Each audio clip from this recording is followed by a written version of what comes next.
Welcome to Bible Breeze, your place to enjoy free daily readings of the Bible. Today, we will be beginning in the New Testament with Matthew chapter 1 and 2.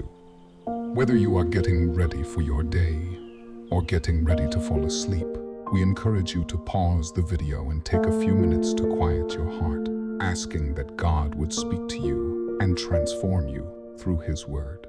With that, let's begin.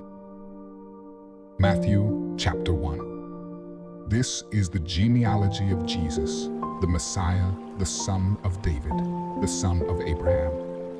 Abraham was the father of Isaac, Isaac the father of Jacob, Jacob the father of Judah and his brothers, Judah the father of Perez and Zerah, whose mother was Tamar, Perez the father of Hezron, Hezron the father of Ram, Ram the father of Amminadab, Amminadab the father of Nahshon, Nahshon the father of Salmon, Salmon the father of Boaz, whose mother was Rahab, Boaz the father of Obed, whose mother was Ruth, Obed the father of Jesse, and Jesse the father of King David.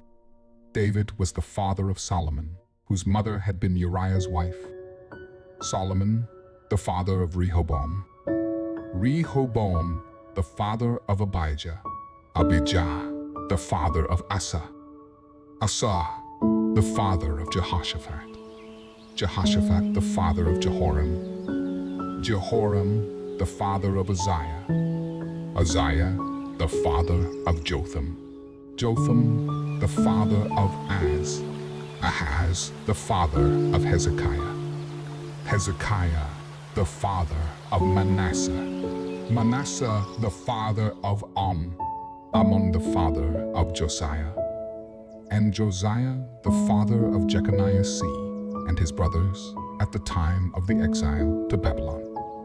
After the exile to Babylon, Jeconiah was the father of Shealtiel, Shealtiel the father of Zerubbabel, Zerubbabel the father of Abihud, Abihud the father of Eliakim, Eliakim the father of Azor, Azor the father of Zadok, Zadok the father of Achim, Achim the father of Eliud, Eliud the father of Eleazar, Eleaz the father of Mattan, Mattan the father of Jacob, and Jacob the father of Joseph, the husband of Mary, and Mary was the mother of Jesus, who is called the Messiah.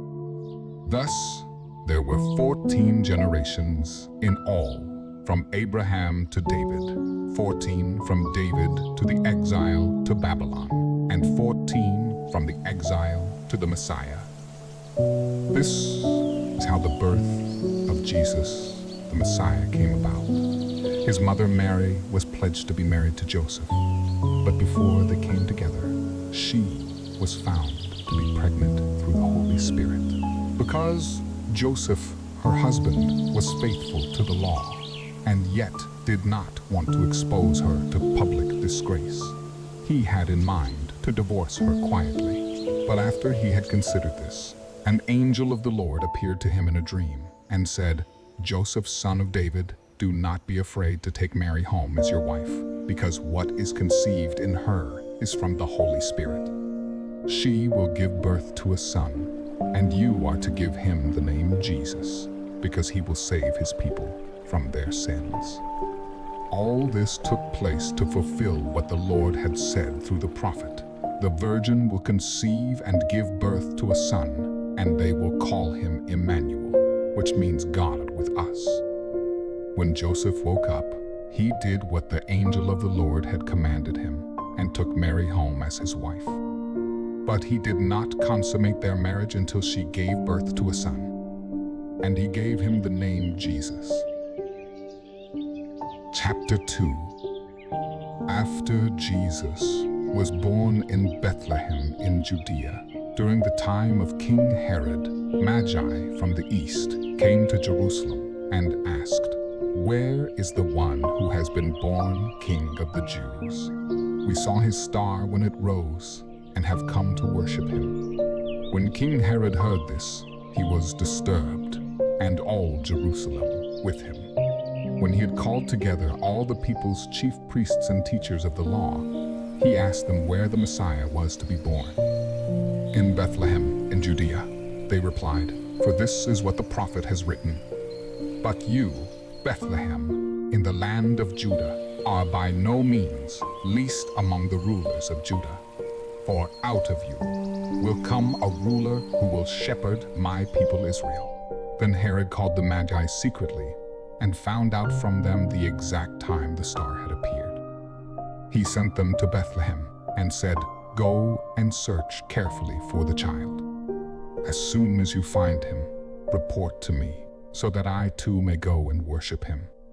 After they had heard the king, they went on their way, and the star they had seen when it rose went ahead of them until it stopped over the place where the child was.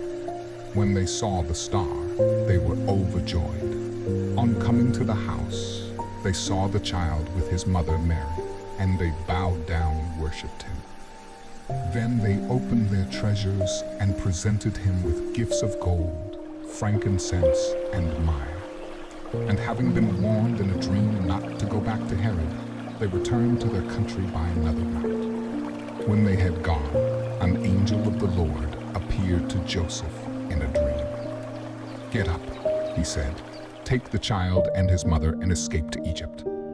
Stay there until I tell you, for Herod is going to search for the child to kill him." So he got up, took the child and his mother during the night, and left for Egypt, where he stayed until the death of Herod. And so was fulfilled what the Lord had said through the prophet, "Out of Egypt I called my son." When Herod realized that he had been outwitted by the Magi, he was furious, and he gave orders to kill all the boys in Bethlehem and its vicinity who were 2 years old and under, in accordance with the time he had learned from the Magi. Then what was said through the prophet Jeremiah was fulfilled.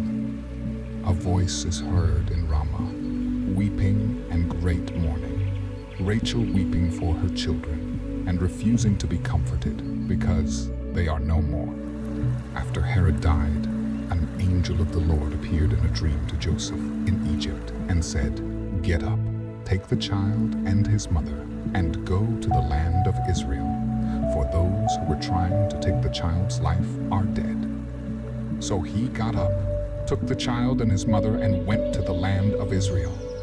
But when he heard that Archelaus was reigning in Judea in place of his father Herod, he was afraid to go there. Having been warned in a dream, he withdrew to the district of Galilee, and he went and lived in a town called Nazareth. So was fulfilled what was said through the prophets, that he would be called a Nazarene.